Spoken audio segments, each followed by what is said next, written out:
কও। আমি অফিসে গেছি, হ্যাঁ। যাওয়ার পরে আমারে কয় কি কল আরো 8-10টা আমি মিটাইছি। কারা করলো এটা? এটা ম্যানেজারে কইলো ম্যানেজারে কইছে যে আর 10টা ইট। 8-10টা মিটাইছি, উসুম আইসিন না কেন? আমি ঘুরে গেছি। তো তুমি যা কইছো যে আমি আর আইছিলাম অফিস, আমি আরো আইছিলাম, অগর পাইছি না। ওগরে পাইছি না, আন্টেরও পাইছি না, আন্নে গেছেন গে ট্রেডিং এ। আচ্ছা আমি কাম থেকে প্রতিদিন আমু, পরে আন্নের পিএস গেছে, আমি আন্নের পিএস রে কয়ে দিছি।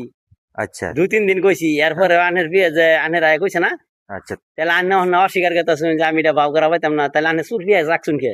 তুমি আব্দুল রবের কত টাকা দিছিলা? 10,000 টাকা দিছি। 10,000 টাকা দিছিলা। টাকা তুলছিলা কত?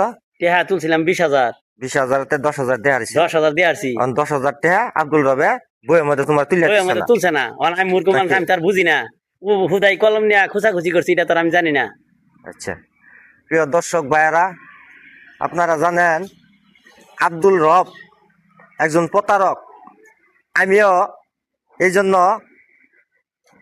আওয়ামী লীগের আমলে আমি মনে করছিলাম যে সরকারিভাবে একটি বাড়ি একটি খামার দিছে, একটি প্রকল্প। আব্দুল রবে এই লোকের কাছ থেকে 10,000 টাকা লইয়া টাকাটা বইয়ের মধ্যে সাইন করে না। তারপরেও আমি বিভিন্ন আমার কাছে আসছিল লোক, আমি অফিসে গেছিলাম। যাওয়ার পরে মনে হয় 4,35,000 টাকা ম্যানেজারে বইরা দিছে। ভরার পরে আমাদের গুল্লার পার গ্রামের আরো কিছু গ্রাহক বর্তমানে এই আব্দুল রবের টাকা মাইরা খায় আছে, টাকা পয়সা ভরে নাই।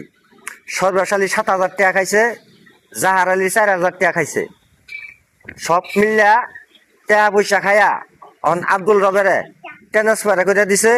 তাই আমি দেশবাসীর কাছে বিচার দিলাম, যাতে খামার বাড়ির প্রতারক যাতে না তাহে, সাংবাদিক ব্যয় করে দেশের জনগণের কাছে, দেশের সরকার তারেক রহমানের কাছে আমি এই বিচার চাইয়া দৃষ্টি দেওয়ার জন্য অনুরোধ করা হলো।